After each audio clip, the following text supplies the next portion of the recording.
Now, this is the second part of Chapter 7. In the last part, in that first part, we talked about valence electrons, right? So all the elements have a certain number of valence electrons. That's their outermost S and P electrons. Those are the ones responsible for how stable it is.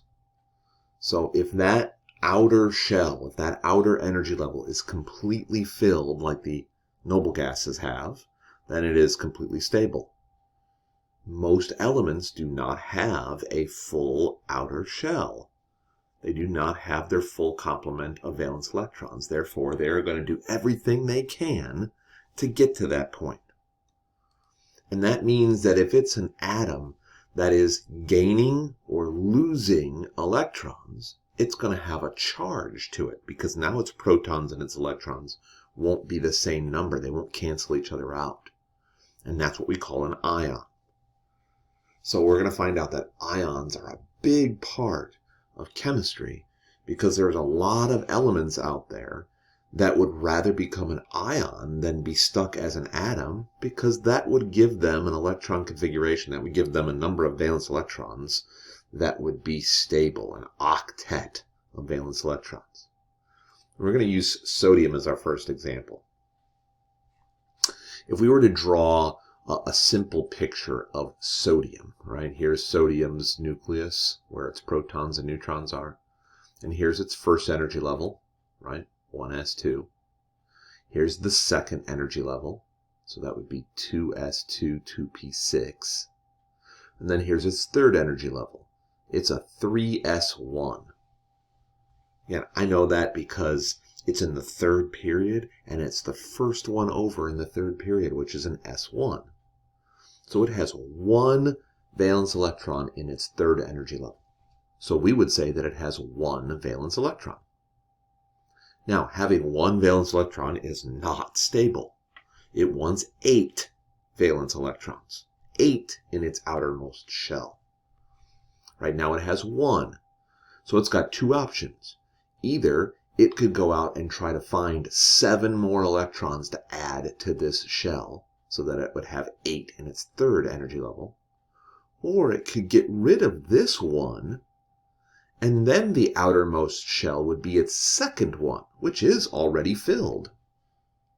So that's what sodium chooses to do. Sodium thinks, well, it must be easier to just get rid of one and then instead of trying to go find 7. So it will oftentimes take this one extra electron and give it to something else.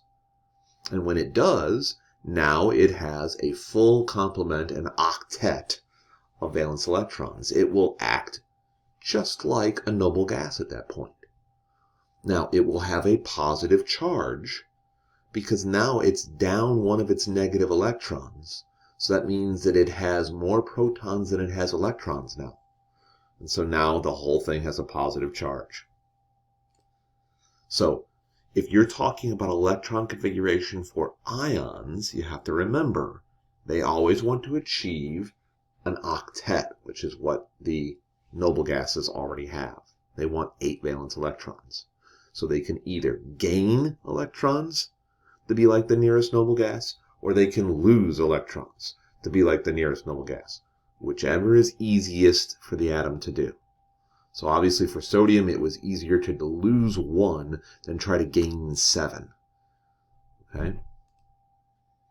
So we know that sodium is one of those that wants to lose electrons.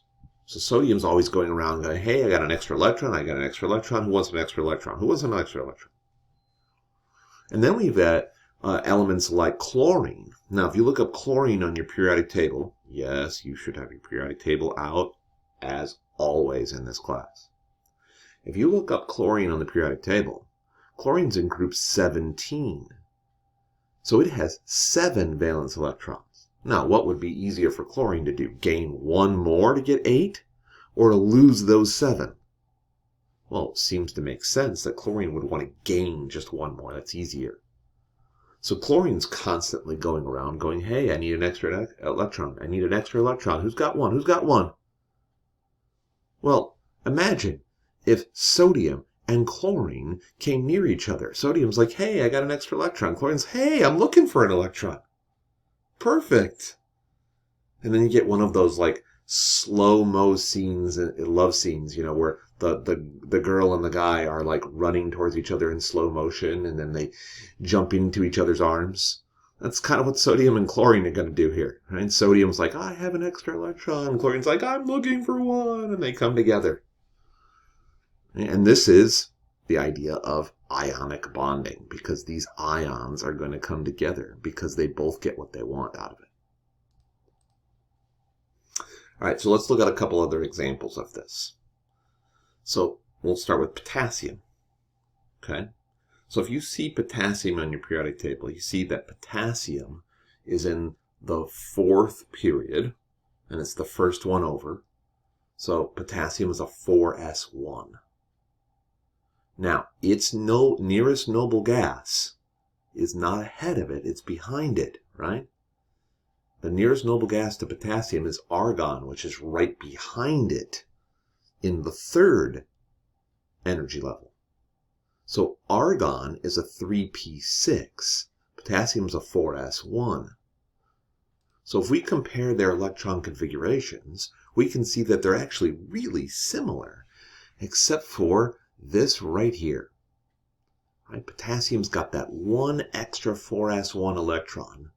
And if it didn't have that, it would have the same configuration as argon, and it would act just like argon. It would be stable just like argon. And potassium wants to be that way. Right? That's heaven, that's nirvana for an atom, is to be just like the noble gases, that can be completely stable like that. So what does potassium have to do? Potassium has to give away this one electron. It's going to lose that one electron somehow. And when it does that, if you lose an electron, if you lose a negative electron, then you're left being positive. So potassium, when it turns into an ion, likes to be a positive ion because it likes to lose that one electron. And now its configuration looks just like argon's configuration. So if you're searching for potassium in the universe, you're going to find that potassium actually spends most of its time in this form, as a potassium ion, not as a potassium atom, because it's more stable. Fluorine's another one of these. Okay, so fluorine is in group, where is it? Group 17, right? Fluorine's in group 17, so how many valence electrons is that? That would be 7, right? Group 17 always has 7 valence electrons. So if you find fluorine on the periodic table, you know that it's in the 2nd period, and it's the 5th one over in the p block. So the 2nd period, 5th one over in the p block, that's a 2p5. So fluorine's a 2p5. Its nearest noble gas is neon, which is a 2p6 right ahead of it. So we can clearly see, what does fluorine want to do? It wants to gain an electron, because if it were to gain one electron, it would also be a 2p6, and it would act just like neon. Now, if it gains an electron, remember, electrons are negative, okay? So if it gains a negative electron, it would become 2p6, just like the neon does, okay? So we have fluorine with a negative charge here, 1s2, 2s2, 2p6, just like neon. So fluorine with a negative charge is the normal form of fluorine. Fluorine would either be an ion than be an atom. Okay? So there is a pattern to all of these charges, just like there was for valence electrons. So let's go through them, because this is an important pattern also. Okay, let's start with 1, 2. We're actually going to put groups 3 through 12 on here this time. And then groups 13 through 17 we're also going to look at. We're not going to look at group 18. Why? Because group 18 has no reason to lose or gain electrons. They are already stable. They already have their octet of valence electrons. Okay? Okay, so lose or gain. We want to talk about how many valence electrons do they need to lose or gain to get to their octet. Group 1. Group 1 is an S1. Would it be easier to lose that S1 or to try to gain 7 more? Seems to be easier to lose 1, right? Group 2 has 2 valence electrons. Easier to lose 2 or gain 6? Lose 2 sounds easier, right? Groups 3 through 12. Now, we've said that 3 through 12, those transition metals in the middle, they all have at least 1 or 2 valence electrons. In some cases, they may even have 3 or possibly even 4, depending on how their configuration goes. But in every case, it's going to be easier for them to lose electrons than to gain them.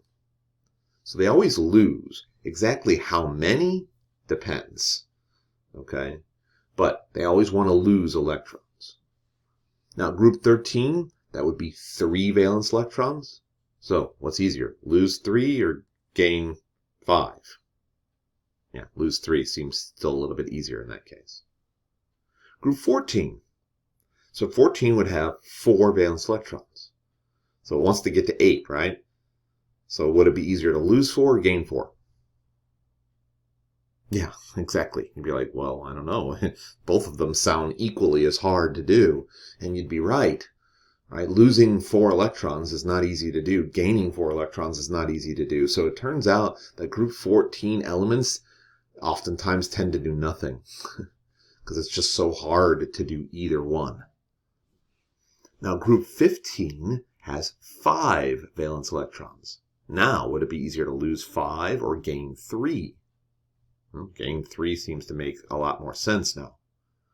So group 16, lose 6, gain 2.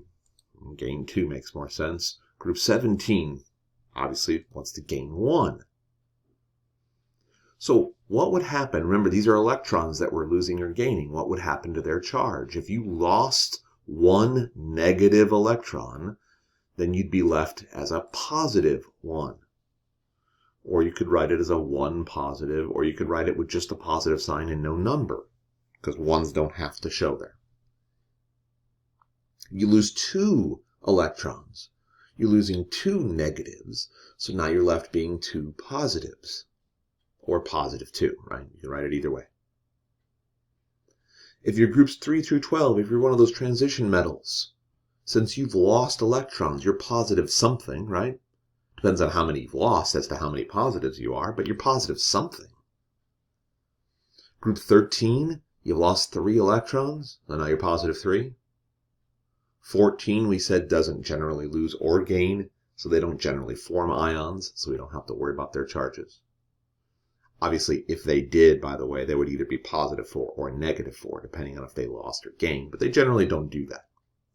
15 gains 3.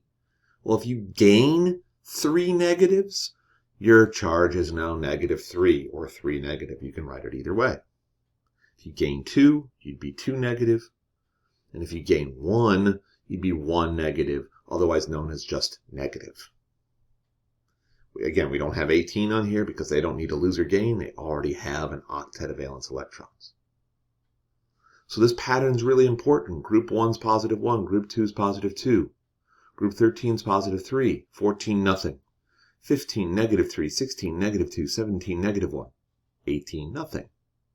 That's the pattern that you need to memorize. We want to be able to quickly understand what the charge of an ion is going to be just based on where it is on the periodic table. Here's another look at it. So group 1 elements are always positive 1 when they're turned into ions. Group 2 is always positive 2 ions. Here's group 13. The only 2 that you really have to worry about would be these 2, but technically all of them fall into this. Here's 14, but we said 14 generally doesn't do it. Here's 15, they're negative 3, 16, negative 2, 17, negative 1, 18 is no charge because they don't form ions. There are a couple of elements within this actual transition metal area that I do want you to memorize because we use them a lot and they don't have multiple charges that they could be. Silver is one of them. Silver is always positive 1. I know he's not in group 1, but it turns out that silver only has 1 valence electron, so it's easy for it to just lose 1 to get its octet. So silver always becomes positive 1 charge for its ion, and zinc is the other one I need you to memorize. Zinc is always positive 2. We don't use cadmium hardly ever, so don't worry about that one. So all of group 1 is positive 1, all of group 2 is positive 2. Silver's positive 1, zinc's positive 2. Group 13 is positive 3, group 14 nothing, group 15 is negative 3, 16 is negative 2, 17 is negative 1, 18 is 0. That's the pattern. That's what you need to make sure that you're memorizing. Now we can do this with those dot structures. You remember those dot structures we were drawing in the last lecture? We can do that here and talk about what would it look like with its dot structures. So if you look up chlorine on the periodic table, what group is it in? Well, it's in group 17. So in terms of valence electrons, what have we learned? Group 17 always has 7 valence electrons. So how many dots? 7. So let's draw 7 dots around that chlorine. Now, we just learned that chlorine, since it has 7, it would be easier if it just gained an electron to get to its octet, to its 8. And when it does so, it will have now a negative, an extra negative. And now how many dots does it have? 8.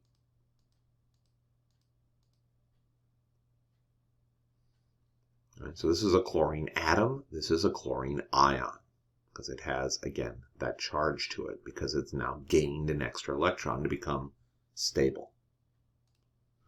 Let's do the same thing for sodium. So sodium is 1 valence electron because it's in group 1. So how many dots? Just 1. What would sodium want to do? Well, it would like to lose 1, right? Certainly it would be a lot easier than gaining 7. So it wants to lose 1 electron. When it loses 1, it has to give it away, and it becomes positively charged. Now how many dots does it have? Well, it lost that dot, so it has no dots. All right, I want you to try this one. Look up aluminum, figure out how many valence electrons it has, draw its dots, and then determine how many dots would it have once it turns into its ion.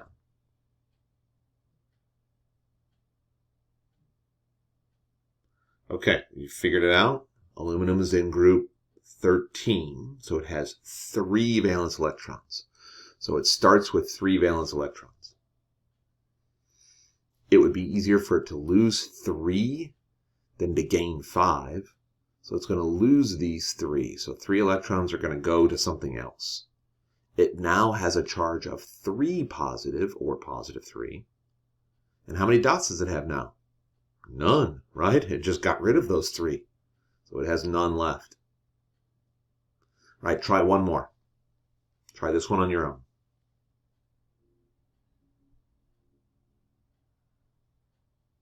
Okay, so you looked up sulfur. Sulfur is in group 16. Group 16 has 6 valence electrons to begin with. So sulfur as an atom has 6 dots. So what would be easier, lose 6 or gain 2? Well, gain 2 makes more sense, so it's going to gain 2 electrons from something. It's now going to have 2 extra negatives, right? Because it has 2 extra electrons. Now how many dots does it have? Well, if I put 2 more electrons here, now it has 8.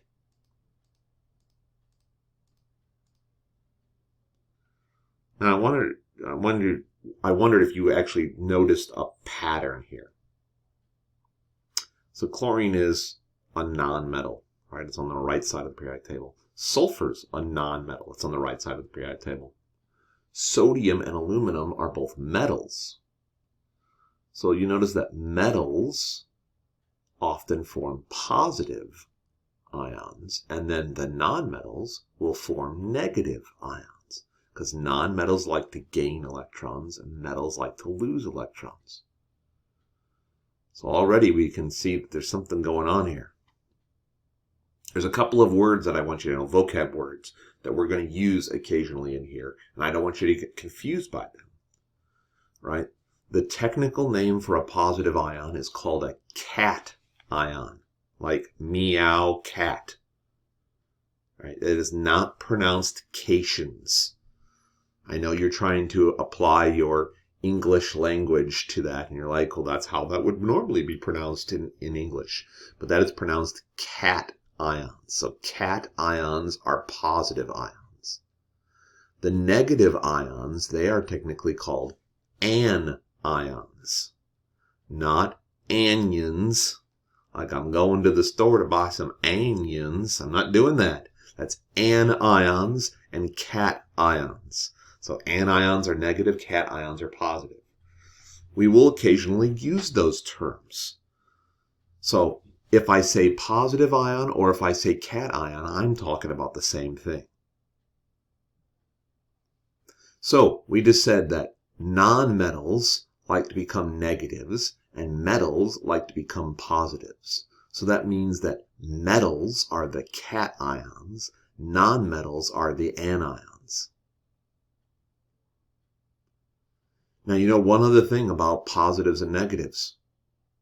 Positives and negatives always attract, right? Opposites attract. Positives always attract negatives and vice versa.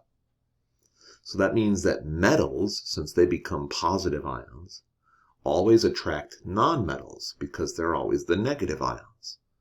So in other words, metals and nonmetals always want to hook up, right? They always want to get together. And where in the world would metals and nonmetals actually have a place to search for each other? Well, I'm sure that they could get onto eHarmony, right? You get it? You get it? It's eHarmony. Oh, all right. Whatever. You don't have to laugh. I get it. Okay. So we understand how ions form. And then the next lecture, we're going to go through and start putting them together. We're going to start hooking them up.